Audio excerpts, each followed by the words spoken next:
রাসূল আকরাম সাল্লাল্লাহু আলাইহি সাল্লাম নামাজ পড়ছেন। হযরতে হোসেন, হযরতে হাসান দুজন লাতনি, ফাতেমার সন্তান, হযরতে আলীর সন্তান নবীজির ঘাড়ে চেপে পড়ছেন, পিঠে চেপে পড়ছেন। হযরতে ফাতেমা মারলেন, চাপ্পড় মারলেন। নামাজ শেষ করে নবীজি বললেন, ফাতেমা তুমি অন্যায় কাজ করলে, মেরো না এদিকে, এরা মাসুম। এইটাই তো নামাজের আসর করবে। কেন? কখনো নবীজির ঘাড়ে চাপছেন, কখনো পাশে সিজদা দিচ্ছেন, কখনো নবীজির মতো নিয়ত বাঁধছেন, তার মানে আসর পড়বে। লকডাউনে যখন ঘরেতে নামাজ হচ্ছিল, তো আমি বাড়িতে নামাজ পড়ছিলাম লকডাউনে। প্রত্যেক দিন ইফতারির পরে আমার আব্বাজি হজ করতে গিয়ে ছোট্ট একটা মুসল্লা আমার বিটিকে এনে দিয়েছে। সে আমার পাশে দাঁড়াতো, দাঁড়িয়ে নিয়ত বাঁধত। নিয়ত বেঁধে আমি যা করতাম তাই করত।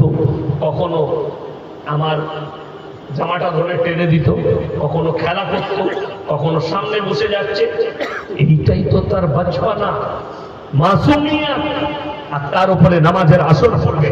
আজকে কষ্ট লাগে ওই মা বাবার উপরে যারা সন্তান আছেন, শুনে যান।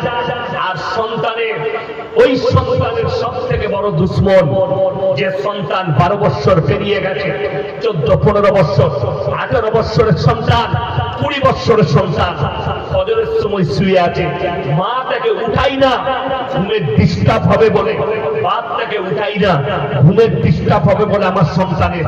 এদের থেকে বড় দুশ্মন বাপ মার পৃথিবীতে কেউ নেই। একবেলা যদি খেতে না দেয়, দুশ্মন নয়, তোমার মহব্বতের মা খেতে দেয়নি, বাপ দেয়নি।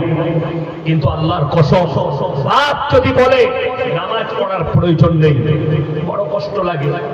একজন বৌমা আমার কাছে অভিযোগ করলো, হুজুর আমি আমার শ্বশুর বাড়িতে নামাজ পড়ি, আমার স্বামী, আমার পরিবার, শ্বশুর, শাশুড়ি, তারা বলে যে যদি নামাজ ধর্ম করো তাহলে বাপের বাড়ি চলে যাও, আর যদি বলো সংসার করবো আমাদের বাড়িতে থাকো, নামাজ পড়া যাবে না। বলুন নাউজুবিল্লাহ।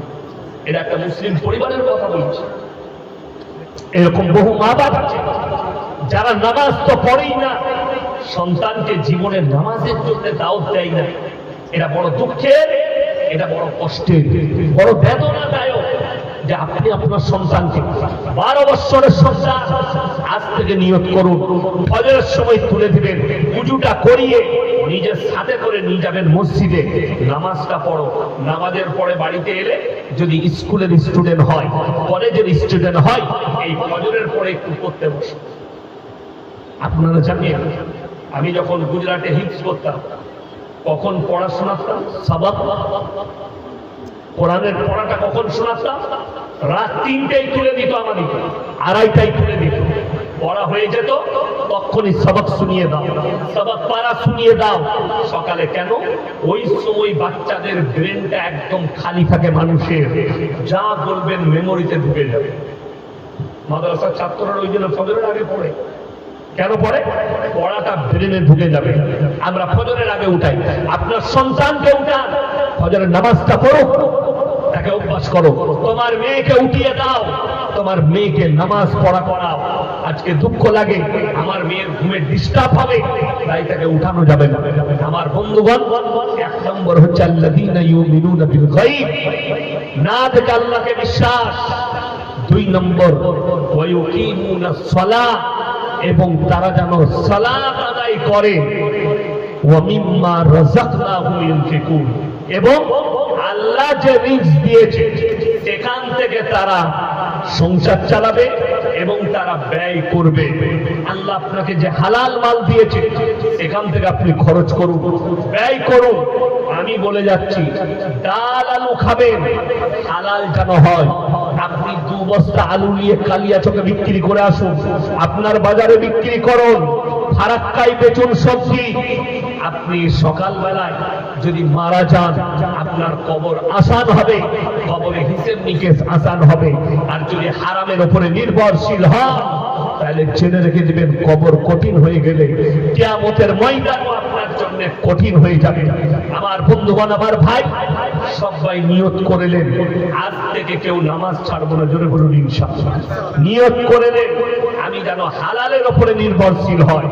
লটারি হারাম, মদ পান করা হারাম, নিষিদ্ধ জিনিস হারাম, সেটা বিক্রি হারাম, এমনকি সুদ হারাম।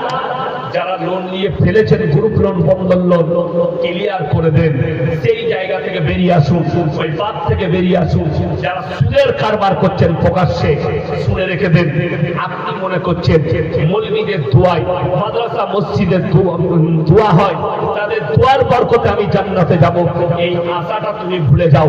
আমার বন্ধুগণ, আমার আল্লাহওয়ালা ভাইয়েরা, কিয়ামতের দিনে আপনাকেও দাঁড়াতে হবে, আমাদের মতো মৌলবীকেও আল্লাহ দাঁড় করাবেন। কেউ আল্লাহর কাছ থেকে রেহাই পাবে না।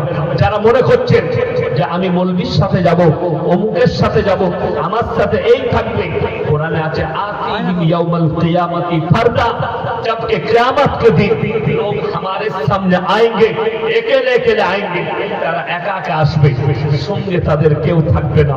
আমার ভাই, ওয়ায়ুকিমুনাস সালাহ, তারপরেই আছে ওয়ামিম্মা রাযাকনাহুম ইনফিকুন ওয়াল্লাযীনা ইউমিনুনা বিমা উনজিলা ইলাইকা ওয়া মা উনজিলা মিন ক্বাবলিক, এবং তারা যেন যতগুলো নবী পয়গম্বর পাঠিয়েছি এদের উপরে তারা যেন বিশ্বাস রাখে, ওয়া বিল আখিরাতি হুম ইউকিনুন, এবং এরা যেন পরকালের উপরে যে কিয়ামত হবে, বিচারের দিবস হবে, আল্লাহ বিচার করবে, এটার উপরে যেন তারা দৃঢ় বিশ্বাস নিয়ে আসে।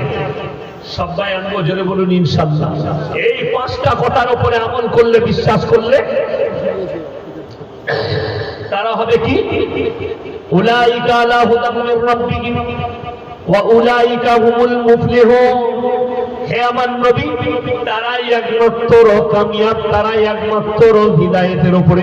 আমার আল্লাহ রাব্বুল আলামিন পরের আয়াতে বললেন, ইন্নাল্লাযীনা কাফারু সাওয়াউন আলাইহিম আনজারতাহুম আম লাম তুনজিরুহুম লা ইউমিনুন।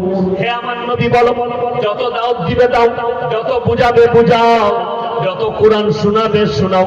হে আমার নবী, যারা মানান নয়, যারা ঈমান আনান নয়, তারা কখনো ঈমান আনবে না। আর আল্লাহ উত্তর দিলেন, শোনো কেন আনবে না? এক নম্বর, খাতামাল্লাহু আলা কুলুবিহিম। কুলুব মানে হচ্ছে হৃদয়। এই হৃদয়ে তালা মেরে দিয়েছি, তাদের হৃদয়ে আর প্রবেশ করবে না। কুলুব মানে হৃদয়। তারা এত পাপ করেছে, এত গুনাহ করেছে, জিদ করে করে গুনাহ করেছে, আমি আল্লাহ তাআলা মেরে দিয়েছি। খাতামাল্লাহু আলা কুলুবিহিম ওয়া আলা সামিহিম, তাদের কানে মোহর মেরে দিয়েছি। ওয়া আলা আবসারিহিম গিশাওয়া, তাদের চোখেতে পর্দা ফেলিয়েছি। ওয়া লাহুম আযাবুন আযীম, তারা লজ্জা শরমের মাথা খেয়েছে, তাদের চোখেতে পর্দা পড়ে গেছে। তাদেরকে বলে দাও, তাদের জন্য পরকালে আমি আল্লাহ কঠোর শাস্তি রেখেছি, কঠিন আযাব রেখেছি।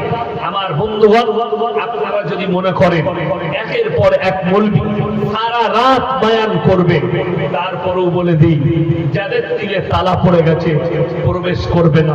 আগে চলুন, অপর জায়গায় ৮ পারা প্রথম পৃষ্ঠা প্রথম আয়াত, আমার আল্লাহ আরো মারাত্মক আয়াত বর্ণনা করেছেন, মারাত্মক আয়াত নাযিল করেছেন, চোখ দিয়ে আপনার পানি আসবে। ওয়ালাউ আন্নানা নাযালনা ইলাইহিমুল মালাইকা ওয়া কাল্লামাহুমুল মাউতা ওয়া হাশারনা আলাইহিম কুল্লা শাইইন কুবুলা মা কানু লিয়ুমিনু ইল্লা আন ইয়াশা আল্লাহ ওয়ালাকিন্না আকতারাহুম ইয়াজহালুন। হে আমার নবী বলো, ওয়ালাউ আন্নানা নাযালনা ইলাইহিমুল মালাইকা, মালাইকা মানে হচ্ছে ফেরেশতা, আমি যদি তাদের কাছে ফেরেশতা পাঠাই, ওয়া কাল্লামাহুমুল মাউতা, আর যারা মারা গেছে কবরে চলে গেছে, তারা যদি কবর থেকে উঠে আসে আর যদি বলে তোমরা ভালো কাজ করো, নেক কাজ করো, নেক আমল করো, আমার আল্লাহ বললেন তারপরেও যারা মানার নয় তারা মেনে নিবে না, যারা হিদায়াত পাবার নয় তারা হিদায়াত পাবে না।